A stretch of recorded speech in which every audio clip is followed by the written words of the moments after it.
friends and welcome back to the next video of Little Scholars where future lies in your own abilities. Friends, हम बना रहे हैं हमारा अगला electrostatics का वीडियो जहां पे हम लोगों को आज एक नया टॉपिक स्टार्ट करना है दैट इज इलेक्ट्रिक फील्ड। ठीक है, उससे पहले कुछ बातें हम लोगों के प्रीवियस वीडियो के अंदर हम लोगों ने सुपरपोजिशन प्रिंसिपल कल खत्म किया था और आज हम लोग इलेक्ट्रिक फील्ड के साथ चल रहे हैं। आज हम तीन टॉपिक खत्म करेंगे और अगला video is specifically for numerical, जो कि बहुत ज्यादा इंपॉर्टेंट है एग्जाम पॉइंट ऑफ व्यू से। ठीक है, राइट। न्यूमेरिकल 3 टॉपिक्स के, ठीक है ना। टॉपिक नंबर 1 हम लोग फोर्स वाला लेके चलेंगे, टॉपिक नंबर 2 सुपरपोजिशन प्रिंसिपल वाला लेके चलेंगे and topic number 3 will be electric field, जो आज हम लोग कवर करेंगे। ठीक है, इन तीनों के टॉपिक्स के ऊपर हमारा कल का वीडियो एज यूजुअल फोकस रहेगा। ठीक है ना, इन तीनों के ही न्यूमेरिकल्स हम लोग वहां पर करने वाले हैं। ठीक है, चलिए हम लोग इलेक्ट्रिक फील्ड के ऊपर बात करते हैं आज की वीडियो में। सबसे पहले इलेक्ट्रिक का मतलब यहां पे वर्ड आता है चार्ज और फील्ड का मतलब आता है एक एरिया, है ना। उससे पहले आप एक चीज समझो कि मैं एक एग्जाम्पल लेता हूं। हम लोग एक एग्जाम्पल लेते हैं। क्या करते हैं हम लोग, ऐसे समझो कि भाई कोई नई मूवी लगी, बहुत ही रिनाउंड, बहुत ही फेमस मूवी, जैसे कि हम एग्जाम्पल ले लेते हैं, चलो बाहुबली लगी थी। ठीक है, उसका ट्रेलर सबने देखा, या एवेंजर्स एंड गेम लगी थी, उसका ट्रेलर सबने देखा। जिस दिन मूवी रिलीज हुई, शो के लिए लाइनें लगी पड़ी है, लंबी लंबी लंबी लंबी थिएटर्स के बाहर। ठीक है, थिएटर्स के बाहर बहुत बड़ी लाइन लगी हुई है। ठीक है ना, और कंसिडर करो कि ये रीजन एक थिएटर है। ठीक है,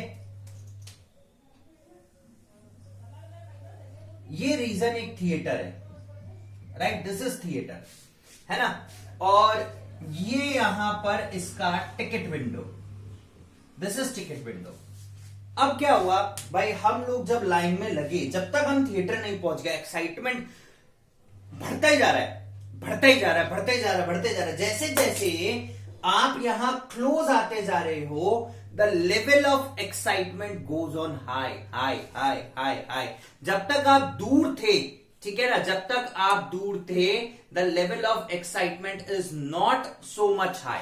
ठीक है, बट जैसे ही आप पास आते जा रहे हैं, लेवल ऑफ एक्साइटमेंट इंक्रीज होता जा रहा है। ठीक है, राइट। अट्रैक्शन, पिक्चर देखने के लिए अट्रैक्शन इंक्रीज होता जा रहा है ना, राइट। ओके, अब क्या हुआ भाई, यहां लाइन में लगे हुए, पहला, दूसरा, तीसरा, ऐसे करके लगभग 100 जने खड़े हुए। ठीक है, जैसे जैसे ये 100वां आगे आता चला जाएगा, ठीक है ना, हम टिकट विंडो ऐसे कंसिडर कर लेते हैं, दिस इज टिकट विंडो और ऐसे लाइन लगी हुई है एंड दिस इज 100%। ठीक है, जैसे जैसे ये 100वां आगे आता चला जाएगा, ठीक है, इसके अंदर लेवल ऑफ एक्साइटमेंट इंक्रीज होता चला जाएगा। अभी ये दूर था, ठीक है, लेवल ऑफ एक्साइटमेंट तो था बट इतना ज्यादा नहीं था। जैसे जैसे जैसे जैसे जैसे ये काउंटर पे पहुंचा, लेवल ऑफ एक्साइटमेंट इंक्रीज, और जैसे जैसे ये काउंटर के बाहर यहां थिएटर तक आया, लेवल ऑफ एक्साइटमेंट बहुत पोटेंशियल पे पहुंच गया। मतलब उसको पिक्चर को देखने का, पिक्चर उसके दिमाग में आ रहा है, भाई ये ट्रेलर ऐसे था, वो वैसे था। ठीक है, तो जब तक हम दूर थे, ठीक है, इसके कवरिंग एरिया में नहीं आए जब तक, तब तक हमारा एक्साइटमेंट लेवल कम, फिर ज्यादा, फिर ज्यादा। तो जैसे जैसे हम लोग क्लोज आ रहे हैं इस रीजन के, एक्साइटमेंट लेवल, उसको देखने की, उसको उसके लिए सोचने की क्षमता धीरे धीरे धीरे धीरे क्या होती चली जा रही है, बढ़ती चली जा रही है, बढ़ती गई, बढ़ती गई, बढ़ती गई, बढ़ती गई। अब मैं जब अंदर थिएटर में पहुंच ही गया बिल्कुल, ठीक है, and movie is just starting, ठीक है, होने वाली है। ठीक है, हम लोग नेशनल एंथम कर रहे हैं और मूवी, तो एक्साइटमेंट लेवल आप देखो कि जैसे जैसे ऑब्जेक्ट, अब समझो कि this theatre is a charge object, ये चार्ज है। ठीक है, right, this is positively charge object. ठीक है, नेगेटिविटी तो कुछ पिक्चर में थी नहीं उसमें। ठीक है, this is positively charge object. ठीक है, राइट, और यहां से कोई एक और चार्ज यहां रखा हुआ है अभी दूर। ठीक है, दिस इज 100th वाला, सपोज करो कि एक कोई चार्ज है, अभी ये दूर रखा हुआ है। ठीक है, इसमें इसका अट्रैक्शन तो है लेकिन इतना ज्यादा नहीं है। जैसे जैसे ये क्लोज आता जा रहा है, इसका अट्रैक्शन इससे बहुत ज्यादा होता चला जा रहा है, और जैसे ये बिल्कुल बहुत क्लोज आ गया, से फॉर एग्जांपल यहीं पर आ गया, ठीक है, consider this as a negative charge, बिल्कुल यहीं पर आ गया, तो इसका जो लेवल ऑफ एक्साइटमेंट है वो एक्सट्रीम, अट्रैक्शन एक्सट्रीम, चार्ज के और क्लोज आया और अट्रैक्शन पोटेंशियल इंक्रीज हो रहा है। तो यानी कि what is electric field? Electric field एक रीजन है एक चार्ज ऑब्जेक्ट के चारों तरफ, जिसके अंदर वो उस जैसे किसी पॉजिटिव चार्ज के ऊपर या नेगेटिव चार्ज के ऊपर अपना फोर्स ऑफ अट्रैक्शन और अपना फोर्स ऑफ रिपल्शन लगा सकता है, उसको अपनी तरफ खींच सकता है या उसको दूर फेंक सकता है। ठीक है, अगर चार्ज ऑब्जेक्ट दूर होगा तो अट्रैक्शन और रिपल्शन इफेक्ट कम होगा, बट जैसे जैसे चार्ज ऑब्जेक्ट आगे आता चला जाएगा, उसके ऊपर लगने वाला चार्ज अट्रैक्शन, आइदर अट्रैक्शन और रिपल्शन, वो कंटिन्यूअसली बढ़ता चला जाएगा, and it is maximum when ये ऑब्जेक्ट दोनों एक दूसरे के क्लोज विसिनिटी में आ गए। ठीक है, राइट। देखिए, कोई फिजिकल कांटेक्ट नहीं है दोनों चार्जेस के बीच में। ठीक है, there is no physical contact between theatre and this 100%, except उसका फील्ड, उस पिक्चर को देखने के लिए जागरूक, ठीक है, उस पिक्चर को देखने के लिए हमारी क्यूरियोसिटी, उस पिक्चर को देखने के लिए हमारे अंदर, ठीक है ना, सारी चीजें, तो वो चीज हमें अट्रैक्ट करती है, तो that is completely invisible. There is no physical attraction between, there is no physical relation between this charge and this 100%. But the only thing is that is invisible force. So this electric field एक charge either positive और एक negative के चारों तरफ एक area, जिसके अंदर वो इस चार्ज के ऊपर कोई फोर्स एप्लीकेबल कर सकता है, जिसकी वजह से वो चार्ज या तो इसकी तरफ खींचेगा या इससे रिपेल होगा, that is known as electric field. ठीक है ना, राइट, ओके। तो electric field is basically an area, this is not anything else, it is an area only, जिसमें एक ऑब्जेक्ट खुद किसी दूसरे ऑब्जेक्ट के ऊपर किसी इफेक्ट को एप्लीकेबल कर सकता है उस एरिया के अंदर, है ना। अगर उस एरिया ऑफ कॉन्टेक्ट से मैं बाहर चला गया, ठीक है, then the effect of force will be 0। ठीक है ना, हमें पता है सिर्फ 100 जनों को टिकट मिल सकती है और मैं 105वें नंबर पे खड़ा हूं, सच दैट कोई पर्सन बाहर नहीं जाएगा, वो 100 टिकट ही खरीदेंगे, टोटल 100 था। अब क्या होगा? What will happen? What will happen? The effect of force will be 0। कल देखेंगे, कल आएंगे, कल देखते हैं, है ना। Is that clear? Right. So this effect of force will become negligible when the area जो है जहां तक मैं वो फोर्स लगा सकता हूं, वो उसके कांटेक्ट से बाहर हो गया। That clear? ठीक है, तो यानी कि अगर कोई मुझसे डेफिनेशन पूछे कि भाई what do you mean by electric field, तो हम क्या बोलेंगे कि कोई भी चार्ज, सपोज करो this is test charge, this is source जहां से वो इलेक्ट्रिक फील्ड क्रिएट हो रही है, and this is test charge. ठीक है, राइट। तो ये सोर्स इस टेस्ट के ऊपर कितना फोर्स लगा रहा है, सच दैट कोई और दूसरा चार्ज उस फोर्स को हिंडर नहीं कर रहा होगा, रेजिस्ट नहीं कर रहा होगा। तो फोर्स कितना लग रहा है per unit charge is known as electric field. ठीक है, अब बहुत सारी चीजें इस पर डिपेंड करती हैं कि भाई कितनी लगेगी, क्या उसकी इंटेंसिटी होगी, क्या उसका डायरेक्शन होगा, ये सारी चीजें हैं। ठीक है, राइट। तो फर्स्ट वन इज कि भाई अगर एक चार्ज रखा हुआ है, ठीक है, and force per unit charge is known as electric field, के उस टेस्ट चार्ज के ऊपर कितना फोर्स एक्सर्ट किया जा रहा है इस चार्ज के through, that is known as electric field. सबसे इंपॉर्टेंट चीज, इस टेस्ट चार्ज का कोई रोल प्ले नहीं होगा। ठीक है, इस टेस्ट चार्ज का कोई इफेक्ट इसके ऊपर कंसिडर नहीं किया जाएगा, क्योंकि अगर ये इफेक्ट कंसिडर करेंगे तो फिर इसकी भी इलेक्ट्रिक फील्ड, इसका भी एरिया ऑफ सर्विलियंस थोड़ा सा इफेक्टिव हो जाएगा। ठीक है, अभी उसको भी समझाता हूं मैं। ठीक है ना, सपोज करो कि हम लोग मूवी देखने गए, ठीक है, and this test charge is some celeb, कोई सेलिब्रिटी है, this test charge is some celebrity. Now what will happen, यहां के लिए भीड़ बढ़ेगी या यहां के लिए भीड़ बढ़ेगी? तो अगर मैं इस टेस्ट चार्ज को भी कुछ बड़ा कंसिडर कर लूं, इस टेस्ट चार्ज का भी इफेक्ट कंसिडर कर लूं, तो यहां पर लगने वाला फोर्स हो सकता है वेरी कर जाए। Public will get diverted to this one side instead of this one side. तो हो सकता है ये चार्ज भी उठ के यहां चला जाए। आ रहा है समझ में? तो इसीलिए जो हम टेस्ट चार्ज कंसिडर करते हैं, उस टेस्ट चार्ज को हम बिल्कुल नेग्लिजिबल लेके चलते हैं। तो इसका कोई भी पैरामीटर इसकी फील्ड के ऊपर या इसके किसी भी चीज के ऊपर कोई इफेक्ट नहीं डालता, कोई भी किसी भी तरीके का कोई इफेक्ट नहीं डालता। तो इसके इफेक्ट को बिल्कुल नेग्लिजिबल कंसिडर किया जाता है। Is that clear? ठीक है, अच्छा अब बात आती है भाई डायरेक्शन क्या होगा, है ना। डायरेक्शन क्या होगा, डायरेक्शन को समझने के लिए आप ऐसे समझो कि दिस इज पॉजिटिव चार्ज, ठीक है, राइट। अब क्या होगा, ये इसको रिपेल करेगा और ये चार्ज इस तरफ जाना चाहिए, ठीक है। और अगर ये चार्ज नेगेटिव होता तो ये इसकी तरफ अट्रैक्ट होके जाता, तो यानी कि ये अंदर चला जाता, ठीक है, राइट, ये अंदर आ जाता, है ना। तो इसका मतलब क्या हुआ कि पॉजिटिव चार्ज के लिए ये आउटवर्ड जाएगा और नेगेटिव चार्ज के लिए इनवर्ड आएगा, ठीक है, पहली चीज। दूसरी चीज कि फोर्स का डायरेक्शन क्या होगा, जिस तरफ चार्ज ड्रैग होके जा रहा है that is the direction of force. Simple सी बात है भाई, अगर चार्ज इस तरफ ड्रैग होके जा रहा है तो डायरेक्शन ऑफ फोर्स इसकी तरफ से बाहर की तरफ लग रहा है, और अगर चार्ज अंदर आ रहा है तो डायरेक्शन ऑफ फोर्स इसके लिए अंदर की तरफ हो गया।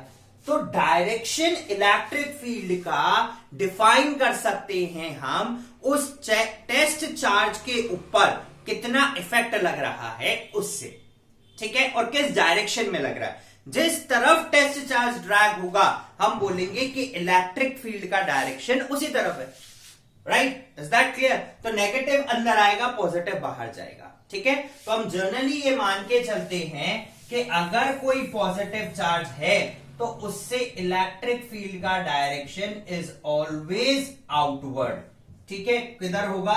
हमेशा बाहर की तरफ ही होगा।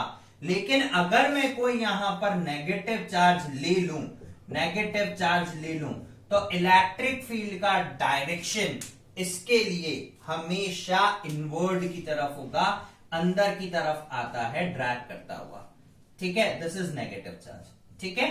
Is that clear? अब बात आती है कि इलेक्ट्रिक फील्ड हर पॉइंट पर एक जैसी है, इस तरफ ज्यादा है या इस तरफ ज्यादा है या इस तरफ ज्यादा है या उस तरफ ज्यादा है, दैट विल आंसर।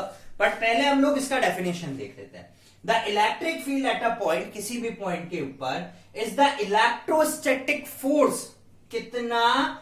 एक पॉजिटिव चार्ज दूसरे चार्ज के ऊपर फोर्स लगा रहा है per unit test charge acting on a vanishingly small positive test charge placed at that point. तो electric field is equals to F by Q naught. और अगर मैं इस चार्ज को नेग्लिजिबल मान के चलूं तो यहां पर इलेक्ट्रिक फील्ड का ये डायरेक्शन बनाया, limit delta Q tends to 0, delta Q naught tends to 0, F by Q naught, ठीक है। मैंने इसके इफेक्ट को बिल्कुल नेग्लिजिबल कर दिया, क्योंकि अगर हमने देखा कि अगर इस टेस्ट चार्ज का भी कुछ इफेक्ट होगा तो भाई यहां पर इसकी फील्ड कुछ ना कुछ इफेक्टिव हो जाएगी, ठीक है, कुछ ना कुछ उसमें फर्क पड़ जाएगा, ठीक है। Again it is a vector quantity, जैसा हमने देखा डायरेक्शन है और इसका डायरेक्शन सेम होगा as that of the force exerted on the test charge. Test charge पर फोर्स किस डायरेक्शन में लग रहा है, ठीक है। What is the SI unit of this? SI unit के लिए हम फॉर्मूला देखते हैं, F by Q naught. Force के लिए SI यूनिट होती है न्यूटन और क्यू नॉट चार्ज के लिए कूलाम, तो इसकी ऐसा यूनिट हो गई न्यूटन पर कूलाम, या फिर सिमिलरली वोल्ट पर मीटर, जैसा कि हम लोगों ने 10th क्लास में इलेक्ट्रिसिटी में देखा था, दैट इज वोल्ट पर मीटर, ठीक है, V/L, ठीक है, इलेक्ट्रिक फील्ड है ना।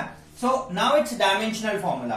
Dimensional formula force upon Q not, force का डायमेंशन फॉर्मूला होता है मास इंटू एक्सेलरेशन और charge current into time I into T. तो ये हो गया मास के लिए m1, एक्सेलरेशन के लिए L1t-2 ऑब्लिक, करंट के लिए एम्पियर और टाइम के लिए t1। तो ओवरऑल फॉर्मूला निकला m1 L1 t-3a-1। This is the dimensional formula for this electric field, ठीक है। ये डायमेंशनल फॉर्मूला है किसके लिए? इलेक्ट्रिक फील्ड के लिए, ठीक है ना। आगे चलते हैं। इसके अलावा अब हम देखते हैं कि किस तरीके से ये एरिया क्या होता है, कैसे लगती है, किस डायरेक्शन में ज्यादा होगी, किस डायरेक्शन में कम होगी, या सारे डायरेक्शंस में ही एक जैसी होगी, ठीक है, राइट। अब वो हम लोग यहां पर देखते हैं कि किस तरीके से ये लगती है, ठीक है ना, राइट। अभी तक हमने देखा कि टेस्ट चार्ज से कोई फर्क नहीं पड़ रहा, electric field due to a point charge, ठीक है। सबसे पहले मैं एक चार्ज कंसिडर करता हूं। सपोज करो कि यहां पर कुछ भी नहीं है और मुझे बाहर से एक चार्ज लेके आना है, तो मुझे कोई भी वर्क डन नहीं करना पड़ेगा। In that case work done is 0, क्योंकि उस चार्ज को ना तो कोई चार्ज अट्रैक्ट करने वाला है, ना ही कोई चार्ज रिपेल करने वाला है। तो मैंने एक चार्ज ले लिया यहां पर Q, ठीक है। अब जैसे ही एक चार्ज आया, तो हो सकता है इस डायरेक्शन में, हो सकता है इसमें, हो सकता है इसमें, हो सकता है इसमें, ये अपनी फील्ड एक्सर्ट करेगा, ठीक है। और मैं एक और चार्ज जैसे ही कहीं से उठा के लेके आऊंगा, तो या तो ये उसको अट्रैक्ट करना चालू करेगा या ये उसको रिपेल करना चालू करेगा, तो उस पे ये फोर्स एक्सर्ट करना चालू कर देगा, ठीक है, राइट। मैं कंसिडर करता हूं that this charge is positive और ये भी चार्ज पॉजिटिव है, ठीक है, राइट। इन दोनों के बीच की दूरी इज r, ठीक है, और ये चार्ज इस चार्ज को along the line of centre repel कर रहा है इस डायरेक्शन के अंदर, ठीक है। ये चार्ज इस चार्ज को उस डायरेक्शन के अंदर रिपेल कर रहा है, ठीक है, राइट। ये इसके ऊपर फोर्स लगा रहा है, फोर्स ऑफ रिपल्शन का, है ना। तो electric field due to a point charge, ठीक है। इसका डायरेक्शन ले लेता हूं भाई, मैंने ले लिया R1 वेक्टर, है ना। अगर वेक्टर क्या वेक्टर डायरेक्शन में लेते हैं हम, तो सिंपल R1 वेक्टर से डिनोट कर लेते हैं, ठीक है। अब ये चार्ज इस चार्ज के ऊपर फोर्स लगा रहा होगा, so according to law of electrostatics, ठीक है, लॉ ऑफ इलेक्ट्रोस्टैटिक्स के according force on test charge Q naught is equals to 1/4πε0 Q into Q naught by R square, ठीक है, और डायरेक्शन R1 कैप, ठीक है ना, R1 का स्क्वायर ले लेते हैं और R1 कैप, ठीक है। This is basically direction vector, और डायरेक्शन वेक्टर किस साइड होगा? अलोंग Q नॉट, ठीक है, आउटवर्ड डायरेक्शन में, ठीक है। तो R1 इज डायरेक्शन वेक्टर, है ना, direction vector, this is basically direction vector, है ना। तो ये निकाल लिया हमने फोर्स। अब ये चार्ज इस चार्ज के ऊपर फोर्स लगा रहा है और इसकी कुछ ना कुछ फील्ड एरिया है, तो इलेक्ट्रिक फील्ड कितनी होगी? So for electric field, since electric field is equals to F upon Q naught, ये F यही फोर्स है, ठीक है। So E is equals to 1/4πε0 Q into Q naught by R square upon Q naught. अब अगर हम देखें Q naught से Q naught cancel, so E is equals to electric field का फॉर्मूला निकला K Q बाय R स्क्वायर, और अगर हम नोट करें that this Q is source charge, ये Q कौन सा चार्ज है? This Q is source charge, this is what? Source charge, ठीक है, इसका मतलब क्या हुआ, आप ऐसे समझो कि ये सोर्स चार्ज है, यानी कि जो इलेक्ट्रिक फील्ड है वो टेस्ट चार्ज के मैग्नीट्यूड पर डिपेंड नहीं करेगी, it simply depends upon the source charge. अगर सोर्स चार्ज का मैग्नीट्यूड ज्यादा, पॉजिटिव नेगेटिव चार्ज उस पर ज्यादा, तो इलेक्ट्रिक फील्ड की इंटेंसिटी भी ज्यादा। So E is directly proportional to Q which is a source charge, जिससे ये फील्ड जनरेट हो रही है, that is simply a source charge. And second one is सबसे important relation, that E is inversely proportional to R square, and R square is distance. ठीक है, सो इसका मतलब क्या हुआ, E इज इलेक्ट्रिक फील्ड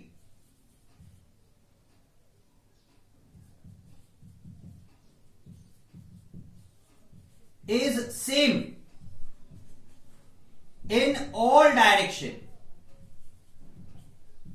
ठीक है, और अगर मैं आर स्क्वायर को डिकोडिंग करके दूं तो इसका मतलब इट इज स्फेरिकल, रेडियल। मतलब अभी देखें, इसका मतलब भी समझें, ये सेंटर पॉइंट हर डायरेक्शन में सेम, दिस इज रेडियल, एक पॉइंट से इमर्ज आउट हो रही है। ठीक है, अब सपोज करो कोई चार्ज रखा हुआ है 10 की दूरी पर इधर और 10 की दूरी पर इधर, तो दोनों के ऊपर same force will get exerted, same force will get exerted. This is what के इलेक्ट्रिक फील्ड रेडियली आउटवर्ड होती है, स्फेरिकल नेचर होती है, चारों डायरेक्शन में सेम फोर्स एक्सर्ट करती है सेम पॉइंट के ऊपर। बट जैसे जैसे डिस्टेंस ज्यादा होता चला जाएगा, इलेक्ट्रिक फील्ड का इफेक्ट भी उसके ऊपर क्या होता चला जाएगा, कम होता चला जाएगा ऑटोमेटिकली। ठीक है, राइट, ओके, ऑटोमेटिकली क्या होता चला जाएगा, कम होता चला जाएगा। ठीक है, राइट, इज दैट क्लियर? ठीक है, चलिए अब चलते हैं नेक्स्ट टॉपिक के ऊपर, जो कि हमें सुपरपोजिशन प्रिंसिपल के साथ साथ एक सिस्टम ऑफ चार्जेस के अंदर इलेक्ट्रिक फील्ड के बारे में बताता है, एक सिस्टम ऑफ चार्जेस के अंदर। ठीक है, राइट, अगर मैं n नंबर ऑफ चार्जेस लेता हूं then what will be the effect. अभी मैंने सिर्फ एक टेस्ट चार्ज लिया तो इफेक्टिव फोर्स कितना लगेगा, and the second thing is के ओवरऑल इलेक्ट्रिक फील्ड कितनी होगी।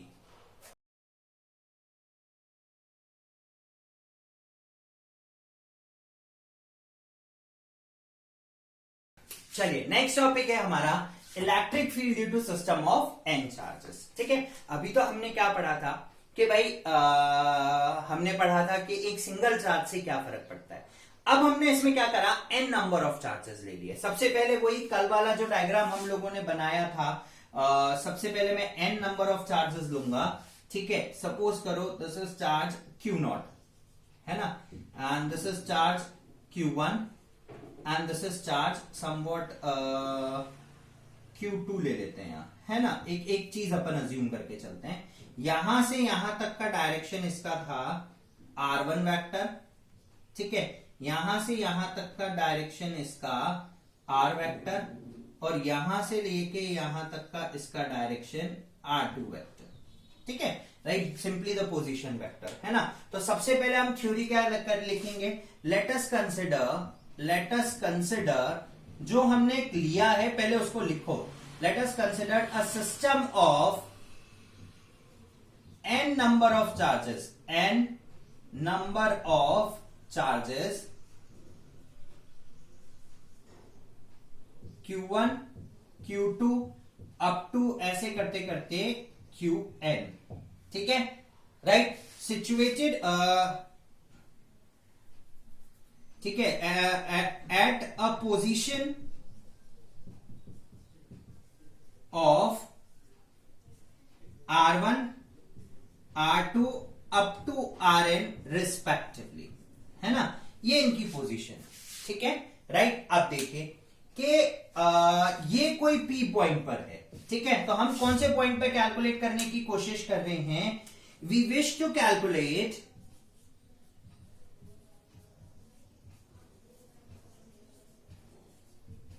electric field at point P, that is Q naught charge, by rest of the charges, rest of the charges, right, by rest of the charges. अब ये charge इसके ऊपर कुछ ना कुछ फोर्स एक्सर्ट कर रहा होगा, ये भी पॉजिटिव कंसीडर किया, ये भी पॉजिटिव, तो इसका डायरेक्शन E1, इस पे फोर्स लग रहा होगा F1 और electric field outward E1 direction में। ये भी इसके ऊपर लगा रहा होगा, सपोज करो P पॉइंट था तो ये हो गया R1P वेक्टर, ठीक है, राइट। ये भी इस डायरेक्शन में, आउटवर्ड डायरेक्शन में, दिस इज R2P, ठीक है, और ये इसका डायरेक्शन हो गया आउटवर्ड। ये E1 था, ये इलेक्ट्रिक फील्ड 2 की वजह से इस पे फोर्स लग रहा था F2, ठीक है। अब इन दोनों का अगर मैं रिजल्टेंट निकालूं by the parallelogram law, two adjacent sides of the parallelogram, then the resultant is denoted by the diagonal, ठीक है, which is equal to E1 plus E2। अगर इसमें n number of charges consider कर दूंगा, then it is up to En हो जाएगा, ठीक है, राइट। अब हम लोग सबसे पहले E1 E2 निकालते हैं और उससे फॉर्मूला डिराइव करेंगे। तो according to Coulomb's law, according to Coulomb's law के रूल के according F1 force on charge Q0 by Q1 is equals to K Q1 into Q0 by R1P का स्क्वायर, R1P का square into R1P direction vector, ठीक है, right, simple R1P direction vector, है ना। अब ये तो हुआ क्या, फोर्स। अगर इसी से मिलकर मैं इलेक्ट्रिक फील्ड निकालूं तो इसकी इलेक्ट्रिक फील्ड कितनी होगी, that is of F1 upon Q0। तो अगर हम इसको देखते हैं तो K Q1 अपॉन R1P का स्क्वायर R1P वेक्टर, ठीक है, this is direction, this is equation number 1। Similarly अगर हम सेकेंड इक्वेशन देखें, ये चार्ज इसके ऊपर कितना फोर्स लगा रहा होगा, इलेक्ट्रिक फील्ड, तो सिमिलरली हम इलेक्ट्रिक फील्ड लिख सकते हैं by independent of this Q0 charge, so E2 is equals to K Q2 upon R2P का स्क्वायर R2P वेक्टर, ठीक है। अब resultant electric field will be, what will be the resultant electric field, resultant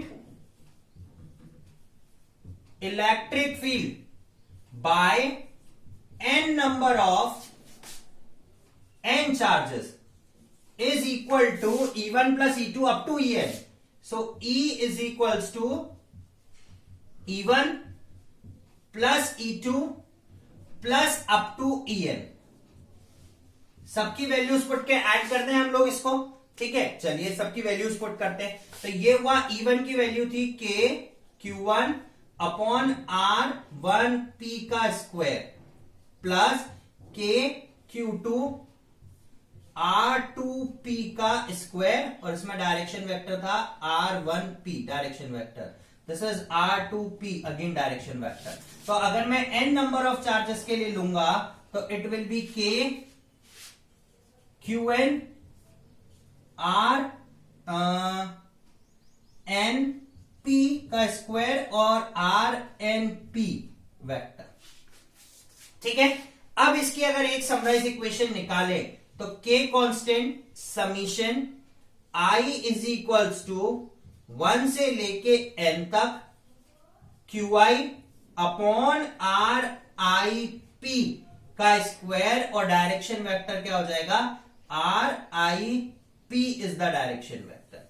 ये इसका पूरा का पूरा electric field का समराइज फॉर्मूला आ गया हमारे पास, ठीक है ना, बिल्कुल समराइज फॉर्मूला बन गया ये हमारे पास किसका, इलेक्ट्रिक फील्ड का पूरा का पूरा, ठीक है।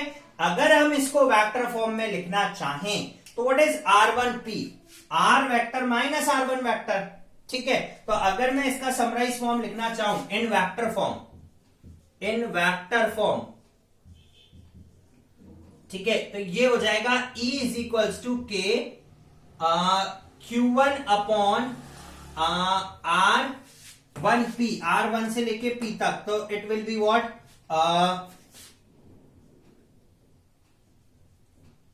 RP माइनस R1 का whole square into RP vector minus R1 vector upon magnitude of RP vector minus R1 vector. तो ये पूरे का होल क्यूब हो गया, ठीक है ना, राइट। तो कुछ इस तरीके से n नंबर ऑफ चार्जेस के लिए बनेगा।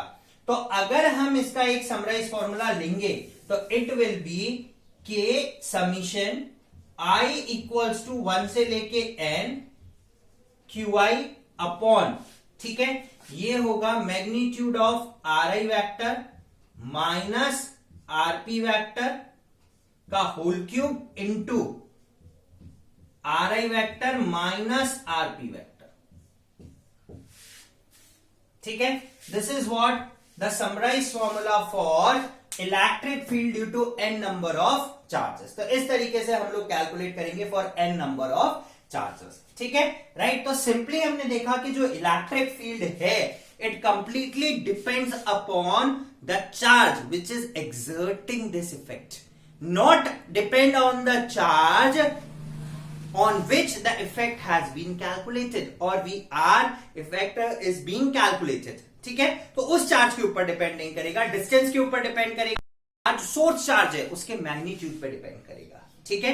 तो फ्रेंड्स ये हुआ हमारा इलेक्ट्रिक फील्ड का concept due to n system of charges, simple at a point due to a source charge, ठीक है, and also the electric field what is, ठीक है। चलिए अगला वीडियो किसके ऊपर बनाएंगे वो बात करते हैं। अगले वीडियो के अंदर हम लोग यहां पर करने वाले हैं numericals related to all the 3 topics which has been done in last 2 videos. आखिरी 2 वीडियो के अंदर जो 3 टॉपिक हम लोगों ने समाप्त किए हैं उन तीनों टॉपिक के ऊपर हमारा न्यूमेरिकल सेशन रहेगा and that is important for exam point of view, ठीक है। एग्जाम पॉइंट ऑफ व्यू के हिसाब से वो बहुत ज्यादा इंपॉर्टेंट है। सो गाइस कल फिर आपसे मुलाकात होगी एक न्यूमेरिकल वीडियो के साथ। Till then guys keep on watching Little Scholars and stay tuned with us. Like, subscribe और शेयर करना नहीं भूलिए। Thank you.